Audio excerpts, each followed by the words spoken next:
For years, Chef Anne Burrell brought joy and culinary wisdom to audiences around the world, but her cause of death suggests an inner pain that went deeper than anyone knew. On June 17th, it was reported that Anne Burrell had passed away at her home in Brooklyn, New York, at the age of 55. Now, New York City's Office of the Chief Medical Examiner has released findings ruling her death a suicide. Burrell's husband, Stuart Claxton, initially declined to comment. The night before, Burrell was seen on stage at an improv show at Second City, New York in Brooklyn, her first improv performance after a period of taking classes. The chef's unexpected passing sparked an outpouring of sympathy from the worlds of food and television. But as we continue to mourn her death, we're also celebrating her remarkable life. You're here for a reason, my friend. Growing up, Burrell wasn't especially interested in academics or extracurriculars. And when she turned 16, she took up a job at McDonald's, as she told Bella magazine. My first job ever, I was a friteurier, which is the French word for a fry cook. I got to make French fries at McDonald's. Little did she know that she would one day become a world-famous chef working in the kitchens of important restaurants across the world. As a kid, Burrell had dreamed of becoming like Julia Child when she grew up. But the dream fizzled out as she got older and disappeared when she decided to major in English and Communications at New York's Canisius College. After her college graduation, she landed a job in a non-culinary field, a job she called rotten in an interview with Canisius College magazine. Thankfully, she realized that she was, quote, way too young to be miserable, and decided to start fresh by joining the Culinary Institute of America. But it wasn't an easy decision. She explained, being a chef wasn't the cool thing. Chefs weren't rock stars then. Aside from that, her dad was pretty apprehensive of her career choice. Burrell told NBC News, he was like, you want to do what? A girl like you wants to go to work in a kitchen. And there was not even a Food Network to aspire to be on. It was just like, I just knew that I wanted to do it. Joining the Culinary Institute of America was one of the best decisions Burrell made. She told Star Chefs, culinary school was the first time in my life that I was at the right place at the right time. Soon after graduating, Burrell left for Italy. She explained to Canisius College magazine, I wanted to expand my horizons. When I went to Italy, it was like, wow, this isn't anything like what I know of Italian food, and I love it so much more. She spent 3 months at the Italian Culinary Institute for Foreigners, soaking in the culture and cuisine of the country. Following that, she worked at restaurants in Umbria and Tuscany. Both brought in new experiences that only deepened her love for the Italian way of cooking. Speaking about her time working for one restaurant in particular, she recalled, the day a new olive oil was released, everyone gathered at the restaurant, and we grilled bread with bruschetta and ran across the street and poured the new olive oil over it. To this day, it was the purest flavor I've ever experienced. Burrell came back from Italy eager to apply the skills she had gathered in Italy to the kitchens of New York restaurants.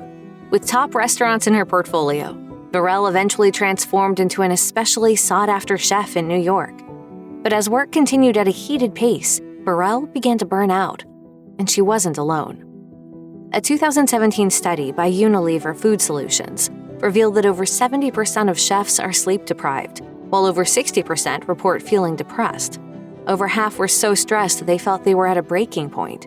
So at this point in her career, Burrell wisely took a sabbatical from the restaurant business and began teaching at the Institute of Culinary Education in New York.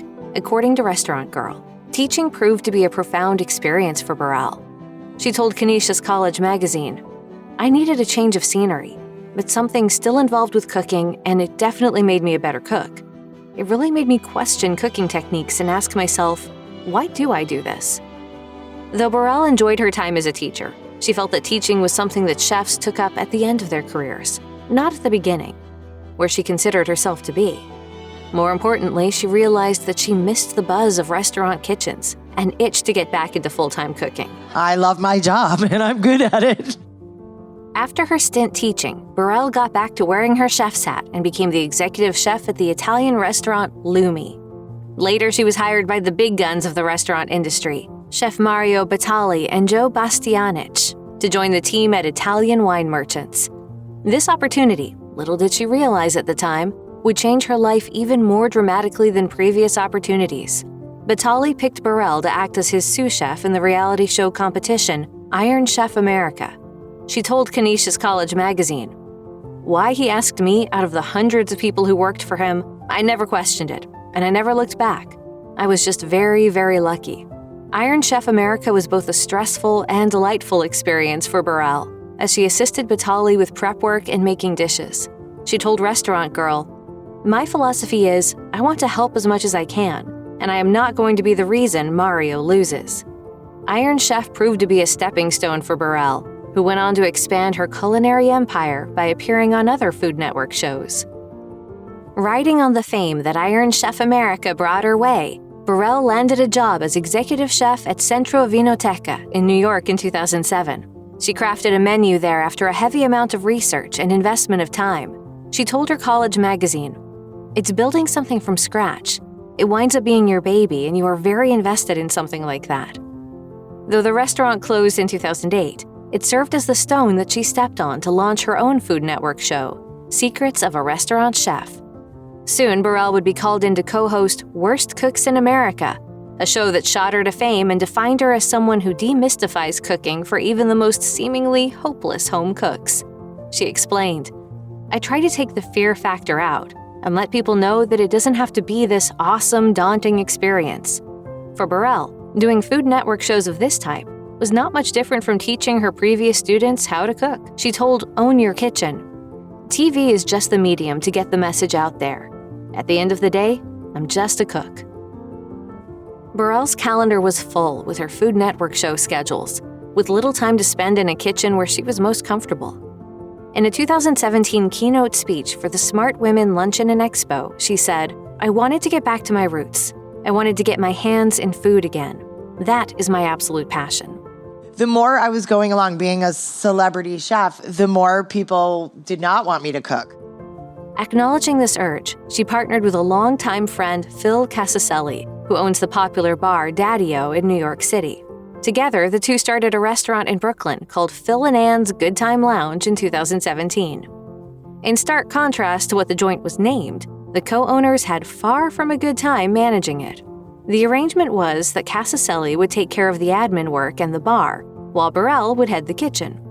The duo put in their own money and efforts to turn the place into a popular New York hub. Burrell told People magazine, "This is my baby. I want to be involved." And involved she was, showing up at the restaurant every evening after her hours shooting for a Food Network episode.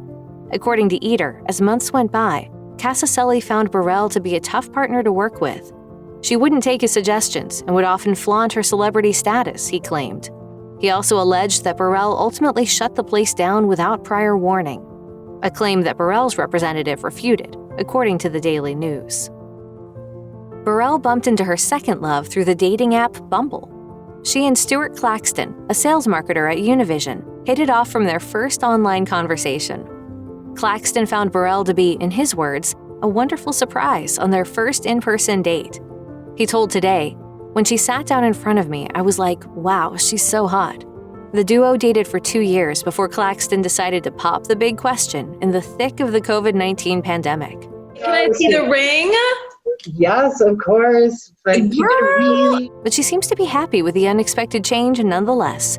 She told People magazine, "Once you get to be a woman of 50 years old, you don't really think that marriage is going to be on the plate for you. I was always really focused on my career, and marriage was never a huge thing in my life that I was looking for. Then when I met Stuart, my opinion about all that changed." Ever since Burrell first appeared on television, viewers have known her as the chef with spiky blonde hair. But according to an interview with the Daily Meal, her childhood hair was a stark contrast to the piece of art that she sports today. Describing herself as a kid, she said, "I had horrible hair. It looked like my mom put a bowl over my hair to cut it. I had the braces and the pin straight hair. I just started to get creative with my hair, and it never stopped." And so she made over her hair early in her life to dramatic effect. She said, "In high school and everything, I've always liked the spiky hair. What can I say? I'm a child of the 80s. If you or someone you know is struggling or in crisis, help is available. Call or text 988 or chat 988lifeline.org.